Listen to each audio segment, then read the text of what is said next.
Baik, jemaat yang dikasihi Tuhan, tema hari ini Allah hadir, ada sukacita. Banyak orang bisa mengekspresikan sukacita karena berbagai faktor. Bisa karena mendapatkan materi yang cukup, bisa karena bebas dari sakit penyakit, bisa karena anak-anak mereka berhasil. Banyak peristiwa yang bisa mendatangkan sukacita. Tetapi percayalah bahwa sukacita itu sebenarnya sumbernya ialah Allah. Sebab dalam kitab Roma diterangkan bahwa kerajaan Allah itu menghadirkan damai sejahtera, kebenaran dan sukacita oleh Roh Kudus. Nah, pembacaan kita hari ini, saudara-saudaraku yang dikasihi Tuhan, dari 2 Samuel 6 ayat 1-12, tentang prinsip tabut perjanjian yang diarak oleh orang Israel menuju kota Daud. Dan kita tahu kota Daud adalah kota Yerusalem, atau yang disebut kota Sion. Nah, mari kita perhatikan, sebelum peristiwa 2 Samuel 6, sebenarnya peristiwa ini sudah terjadi jauh sebelumnya. Dan apa isi tabut itu? Tabut perjanjian itu, saudaraku, dibuat dalam bentuk sebuah peti, ya, dalam peti kayu tetapi dilapisi emas. Dan isinya adalah 2 loh batu yang diterima oleh Musa di atas Gunung Sinai ketika Tuhan berfirman kepada umat Israel. Dan ingat, firman Allah itu isi hati Allah. Tetapi supaya umat itu mengingatnya terus-menerus, maka dituliskan di sebuah tempat yang tidak mungkin rusak, yaitu di 2 loh batu. Bukan di kertas, bukan di benda-benda yang mudah hancur. Tetapi perjanjian baru kemudian menjelaskan bahwa firman bukan lagi di 2 loh batu, tetapi dalam loh hatimu. 2 loh batu berada di luar kemampuan kita, tetapi loh hati itu ada di dalam ruang kendali manusia. Jadi isi dari tabut perjanjian ini adalah 2 loh batu. Dan ini menunjukkan bahwa 2 loh batu memberi gambaran bahwa Allah selalu hadir. Ingat kehadiran Allah dalam berbagai bentuk dan peristiwa. Ya, dia hadir di Mesir ketika memusnahkan 10 dewa pujaan orang Mesir yang disebut 10 tulah. Itu Tuhan hadir. Kemudian dia hadir dalam perjalanan padang gurun, tiang api pada waktu malam, tiang awan pada waktu siang, air dari batu karang, mana dari sorga berupa roti, kemudian daging burung puyuh. Itu kehadiran Allah. Dan seringkali kehadiran Allah itu lama-lama kemudian dianggap sesuatu yang biasa. Buktinya orang Israel banyak berbuat dosa, padahal tiap hari mereka dilindungi dengan peristiwa-peristiwa alam. Nah, kali ini, saudaraku, Tuhan hadir dalam bentuk tabut perjanjian. Dan di mana tabut itu hadir, jika digunakan dengan benar, berkat akan mengalir. Tapi jika tabut itu tidak digunakan seperti yang dimaksudkan, maka kutuk yang akan datang. Dalam 1 Samuel pasal 4 dan pasal 5 diterangkan bahwa orang Israel setiap kali berperang, mereka jalan dengan tabut itu dan Allah berperang menggantikan mereka. Dan suatu ketika tabut itu tidak digunakan, lalu mereka berperang melawan orang Filistin, dan orang Israel kalah. Kekalahan beruntun. Lalu kemudian orang Israel mengambil tabut itu, kembalikan lagi, dan orang Filistin amat sangat ketakutan karena bunyi guntur yang luar biasa yang mengecokkan pasukan Filistin, sehingga mereka kemudian para tua-tuanya berkata bahwa tabut perjanjian itu ada di tengah-tengah mereka. Dan ketika Israel mengalami kekalahan, orang Filistin merebut tabut itu dan membunuh dua anak Imam Eli, yaitu Hofni dan Pinihas. Lalu ada seorang yang anak muda yang selamat, dia lari beritahukan kepada Imam Eli, lalu kemudian Imam Eli mati bukan karena dua anak itu, Hofni dan Pinihas saja, tapi Imam Eli mati waktu itu umurnya 98 tahun, dia jatuh dan patah batang lehernya karena dia begitu ketakutan tabut Allah, tabut perjanjian direbut oleh orang Filistin. Dan itulah sebabnya mantunya Eli itu kemudian ketika saat waktu itu juga dia mau melahirkan, sehingga anaknya diberi nama Ikabod. Artinya kemuliaan Allah telah mundur dari kita. Nah, saudara perhatikan ini.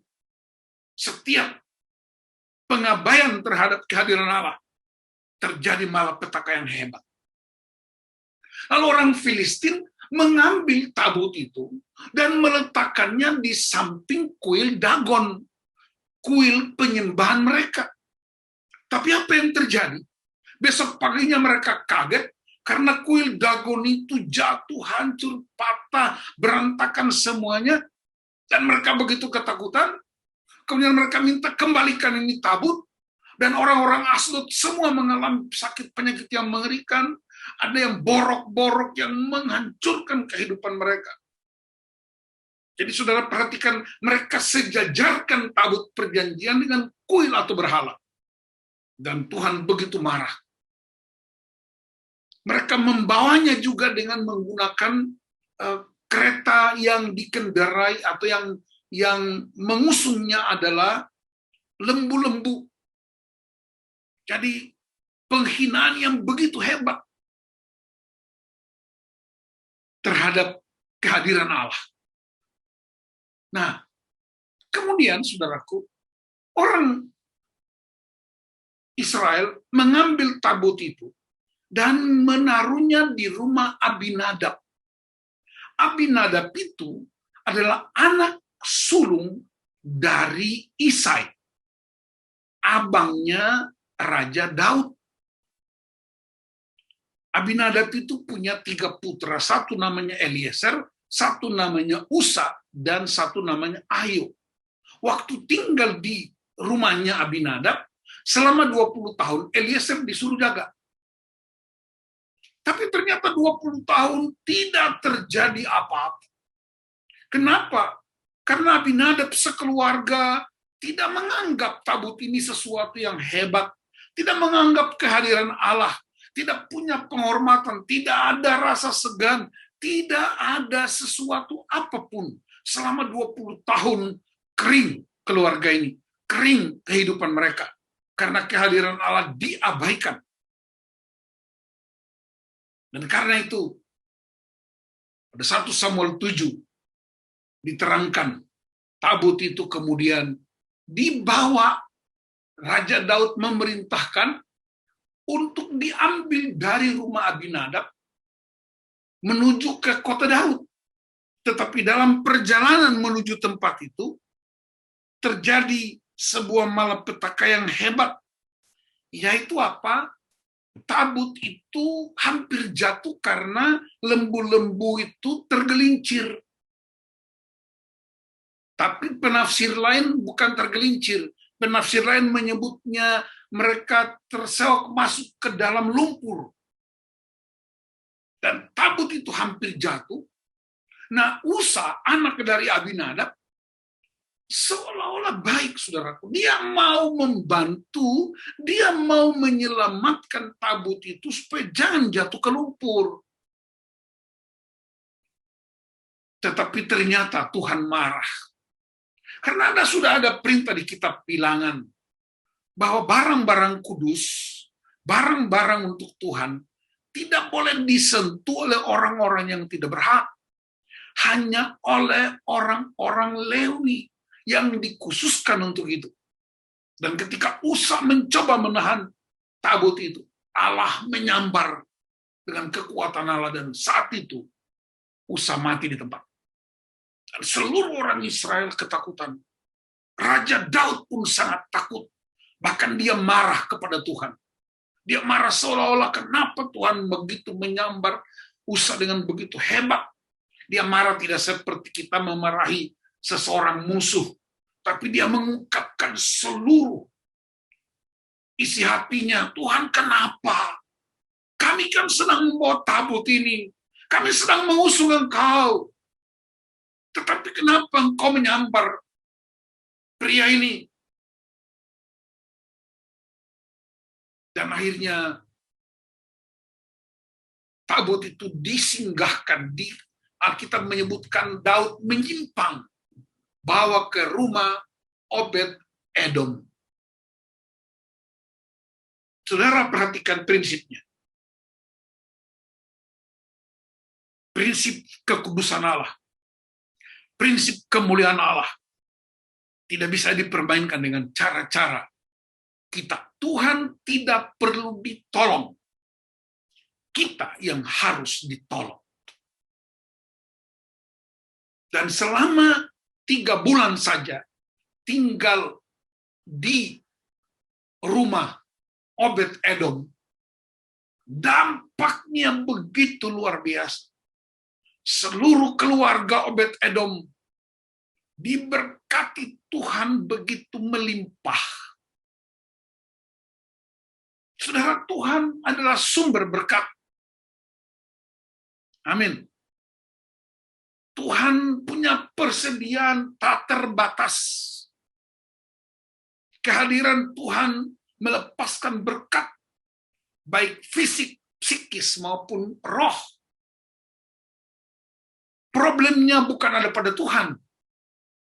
Problemnya ialah cara kita berespons terhadap kehadiran Allah. Dan Obed Edom tahu, dia lihat bagaimana Usa dibunuh. Dia tahu bagaimana di rumah Abinadab tidak ada berkat. Dia tahu bagaimana orang Asdod, orang Filistin itu mengalami kutuk yang luar biasa. Dan karena itu Obed Edom menyambut tabut itu dengan begitu hebatnya, begitu sukacita. Mereka mengalami berkat-berkat yang melimpah. Bahkan orang-orang yang ada di dalam rumah Obed Edom juga diberkati. Ketika Daud mendengar peristiwa ini, dia menyuruh untuk memindahkan tabut dari Obed Edom ke kota Daud. Dan disinilah problemnya. Perhatikan saudara-saudara. Ketika dibawa pertama kali, itu mereka pakai kereta kuda. Mereka pakai kereta yang lembu. Ditaruh di atas kereta yang diantarkan oleh lembu. Tetapi arak-arakan kedua, dari rumah Obed Edom ke kota Daud, justru yang membawanya adalah para imam. Dan di situ terjadi gegap gempita. Raja Daud menari-nari bersama dengan 30.000 orang pilihan. Mereka menggunakan seluruh fasilitas yang mereka miliki. Ada gambus, ada rebana, tetapi kali ini dengan bunyi sangkakala. Wow. Dan kita tahu di Perjanjian Baru, ketika sangkakala berbunyi, nama kita disebut. Ada teman saya, seorang hamba Tuhan, dia berkata, apapun yang terjadi, yang penting waktu itu namaku ikut disebut. Haleluya. Dan disinilah letaknya, saudara-saudaraku. Daud dengan melibatkan para imam, memang itu tugas mereka. Dan perhatikan saudaraku, cara mengantarnya itu luar biasa. Ayat 13 tadi berkata, setiap 6 langkah, bayangkan 6 langkah saja, 6 langkah itu mungkin tidak sampai 6 meter itu. Setiap 6 langkah harus ada persembahan korban. 2 ekor sapi yang senior, dan anak sapi. Persembahkan kepada siapa? Kepada Tuhan. Betapa hebatnya, tingginya, dahsyatnya Tuhan itu. Dan Daud mengerahkan seluruh kekuatannya, seluruh hartanya untuk mempersembahkan kepada Tuhan. Dan itulah yang membuat kota itu betapa hebatnya. Raja Daud diurapi luar biasa. Ada beberapa prinsip yang kita pelajari. Yang pertama, ada malapetaka. Karena tabut diangkut seperti orang Filistin yang memakai kereta dan sejumlah lembu.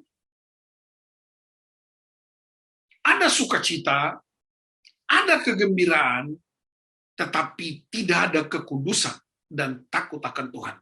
Akibatnya Usa dibunuh. Tetapi proses yang kedua, Daud mengangkatnya dengan melibatkan para imam dengan penuh kekudusan, penuh dengan roh takut akan Tuhan. Dan setiap 6 langkah ada persembahan korban. Itulah kekuatan penyembahan. Itulah kekuatan kehadiran Allah. Allah hadir. Tidak boleh dianggap sesuatu yang biasa-biasa saja. Tapi Allah hadir itu melampaui segala kekuatan apapun. Mari saudara kita bayangkan, jangankan presiden datang ke rumah kita. Wali kota saja datang ke rumah kita. Betapa hebatnya penghormatan kita. Apalagi gubernur yang berkunjung. Bahkan jangankan masuk ke rumah kita, dia hanya lewat depan rumah saja. Begitu hormat. Tapi Tuhan, Allah yang maha kuasa, yang maha agung, maha dahsyat, yang menciptakan bumi dengan segala isinya. Dia mesti dan layak menerima kemuliaan, menerima kuasa, menerima kekudusan, dan penyembahan kita yang sempurna kepada Dia. Apa pesan bagi kita hari ini?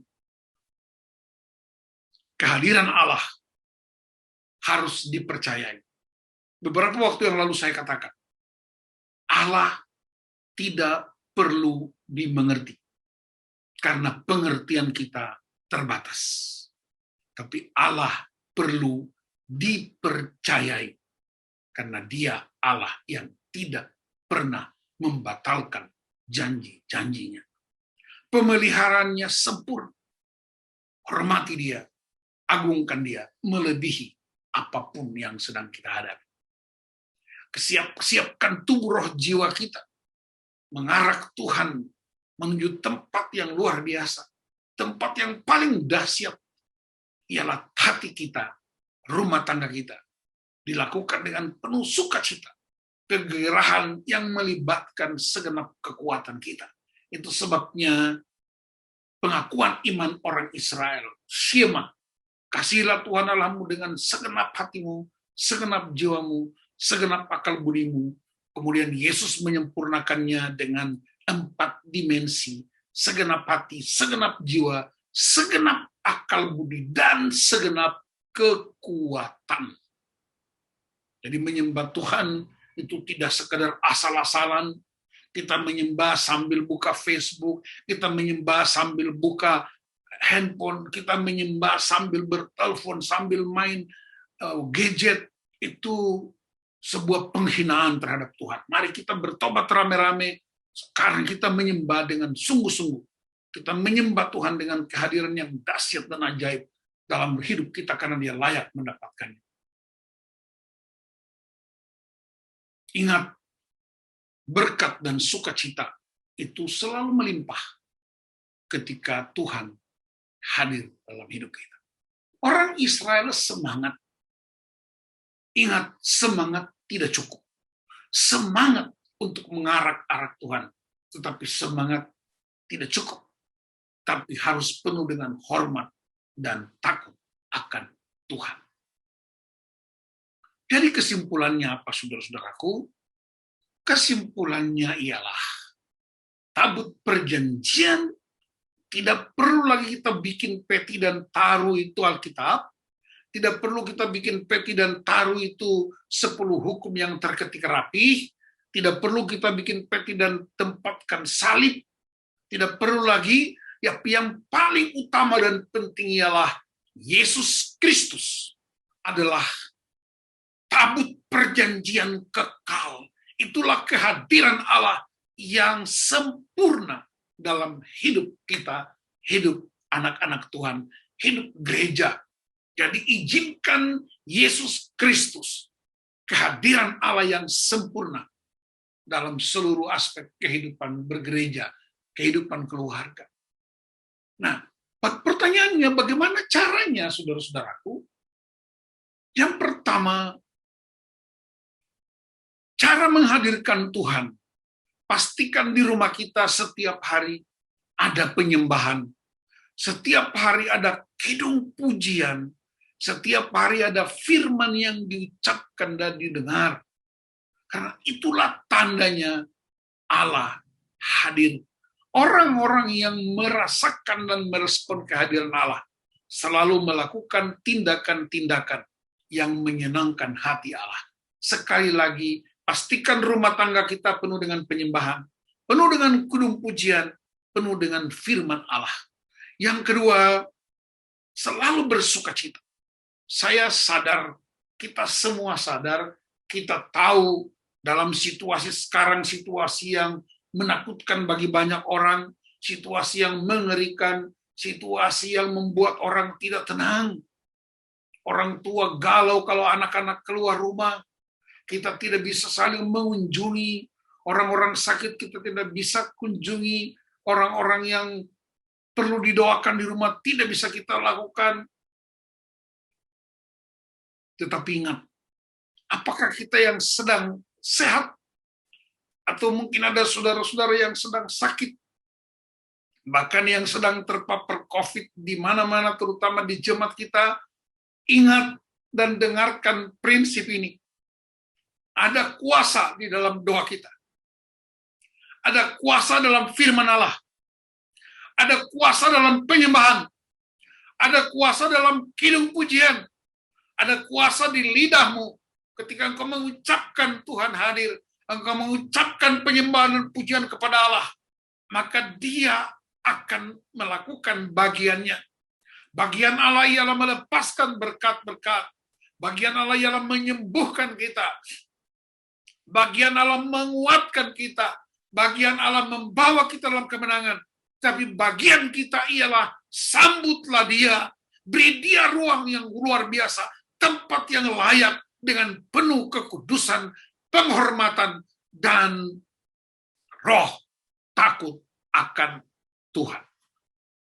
Tuhan Yesus memberkati jemaat semuanya. Tuhan Yesus memberkati kita untuk membiarkan tabut perjanjian Allah, Yesus Kristus Tuhan, berkuasa atas seluruh hidup kita, seluruh hidup jemaat. Dan sekali lagi, saya encourage jemaat semuanya, baik yang sedang mengalami COVID, sedang menjalani di rumah sakit maupun isolasi mandiri, saudara-saudara kita seman di berbagai tempat, pastikan respons kita benar. Kemarin pagi ada seorang pendeta dari gereja kita menelpon saya untuk berkonsultasi. Dia bilang begini, Pak Pendeta, ada jemaat kita seorang ibu umur 60 tahun. Dia baru meninggal dunia di rumah sakit karena COVID. Sementara minggu depan putrinya akan menikah. Putrinya sangat berharap ibunya mengantarkan dia ke pelaminan. Tetapi ternyata kemarin pagi, ibu itu dipanggil Tuhan. Pendeta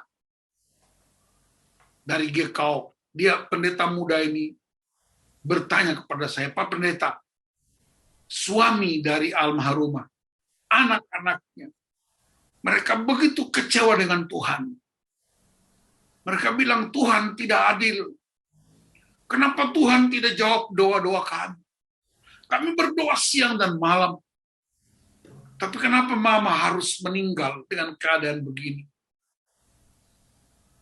Pendeta ini meminta nasihat saya, meminta dukungan doa saya untuk memberi penguatan.